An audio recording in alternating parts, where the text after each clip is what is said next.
notice how motivation can feel like the world's most unreliable roommate?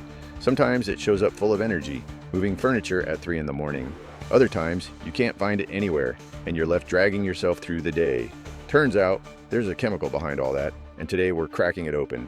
Please hit that subscribe button and turn on notifications. You won't want to miss what's coming next. Check the description for trusted sponsors and ways to support the show. You know, when people talk about dopamine, they usually call it the pleasure chemical. Like it's just the thing that makes chocolate taste amazing or keeps us glued to our phones. But the truth is so much bigger than that.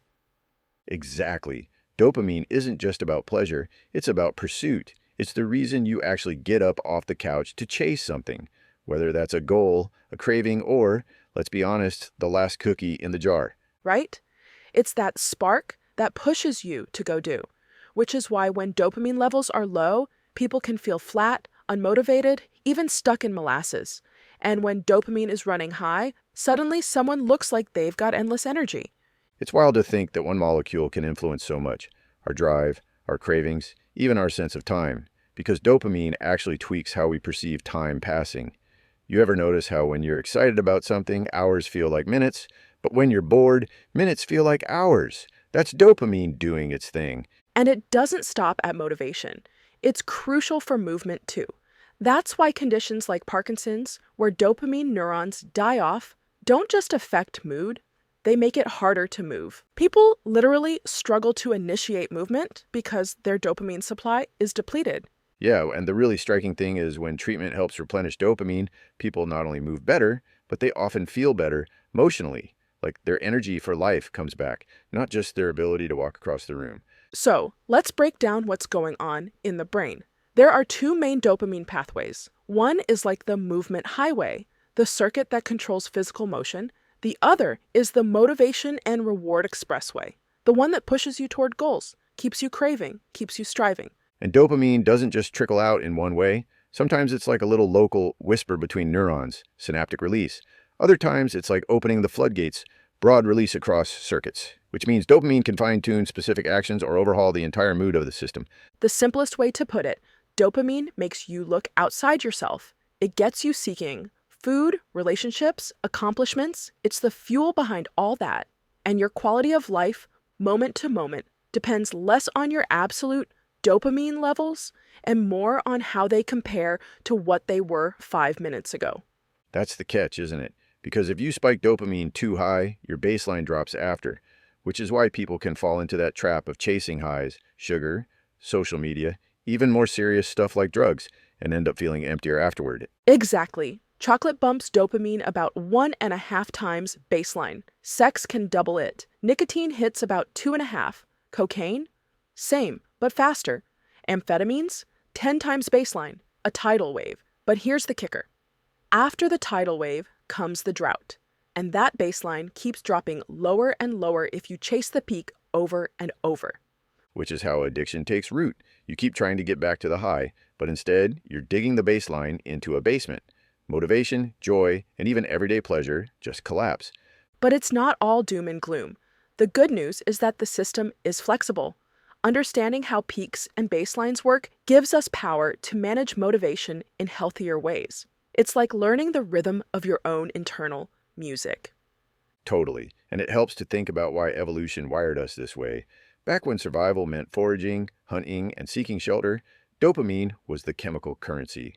It pushed us to look, to strive, to keep moving, not just for the immediate hit of food or water, but to keep the species going. Which makes sense of why there's always that crash after a peak. If you killed an animal and had a feast, dopamine couldn't just stay sky high forever, or you'd never leave the fire pit again. It had to drop, so you get hungry, restless, and go seek more. Exactly. And the same system is running in us today, only now the hunt might be refreshing an inbox or chasing likes. The wiring is ancient. The rewards just look different. So how do we play the game wisely? One of the keys is embracing intermittent rewards, not expecting the same level of dopamine every time, but letting it surprise us. That's why casinos, social media, and even dating apps keep people hooked.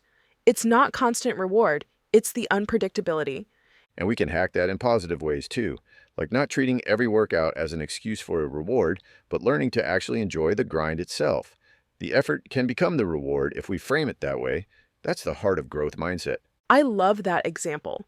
Kids naturally love drawing, right? But studies show if you start giving them gold stars every time they draw, they actually lose interest when the rewards stop. The joy of the activity gets hijacked by the external prize. Which is exactly why training yourself to enjoy effort for its own sake is so powerful. When you can access dopamine during the work, not just at the finish line, you build resilience. You stop burning out every time the trophy is delayed. And this is where things like cold exposure get interesting. Cold plunges or cold showers can boost dopamine 2.5 times baseline, but instead of crashing after, the elevated levels stick around for hours. People feel calmer, more focused, more energized, not just in the moment, but well into the day. It's like nature's reset button. Though let's be clear, plunging into near-freezing water isn't a casual hobby. Safety matters, but even mild cold showers can create that sustained dopamine effect without frying your system. And then there's caffeine. Not only does it give us that alert buzz, it actually makes dopamine receptors more responsive. So the same amount of dopamine feels like more. And if you drink yerba mate, you get antioxidants and even some neuroprotective effects for dopamine neurons themselves. That's fascinating because it's not just about chasing more dopamine, it's about protecting the neurons that produce it in the first place, which becomes really important as we age or face neurodegenerative risks. And speaking of neurons, the real danger with things like cocaine or amphetamines isn't just the crash. Studies show they can literally impair neuroplasticity, the brain's ability to rewire and learn. So not only are you burning dopamine, you're shutting down the very system that helps you adapt. That's the opposite of what we want, because the whole point of understanding dopamine is to use it to build momentum, resilience, and joy in a sustainable way. So let's talk practical. What activities can people use to boost dopamine in a healthy way? Exercise, if you enjoy it, can double dopamine levels. Social connection, huge natural stimulator. Novelty, trying new things, lights up the system. Even humor and laughter can nudge dopamine up while lowering stress hormones. And here's a fun one: deliberate effort. Reminding yourself during the hardest part of a workout or the sloggiest part of a project, this effort is the good part. It sounds cheesy, but it rewires the brain. Suddenly, friction itself becomes rewarding. Which is kind of beautiful, because it means you're not just at the mercy of your brain chemistry. You can train it. You can cultivate dopamine release during challenge instead of only during reward. Exactly, and that's where balance comes in, because too much chasing peaks can leave you burnt out. Too little stimulation leaves you flat. The sweet spot is a dynamic range, enough ups and downs to keep life vivid without frying the system. And let's not forget the basics: sleep, good nutrition, light exposure in the morning, movement. All of these support dopamine pathways. And supplements like L-tyrosine or phenylethylamine can give short-term boosts, but they're not substitutes for lifestyle.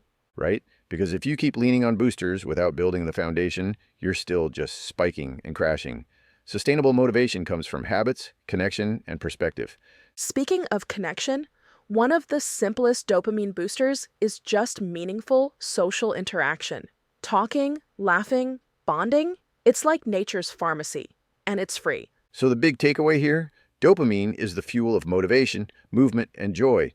But it's not about cranking it to the max. It's about understanding the rhythm, peaks, baselines, effort, reward, and learning how to work with it instead of against it. And once you see it that way, you can start designing your life around sustainable motivation, not chasing fleeting highs, but building lasting drive. Thanks for tuning in to the Wellness Lab Digest. If this episode inspired you, here are 3 quick ways to support the show. 1. Subscribe so you never miss fresh, body-loving wellness insights. 2. Share this episode with someone who needs it today. 3. Comment below and tell us what topics you'd love to hear next. Want to do even more? Check the description for ways to support the show. Stay curious, stay well, and we'll see you in the next episode.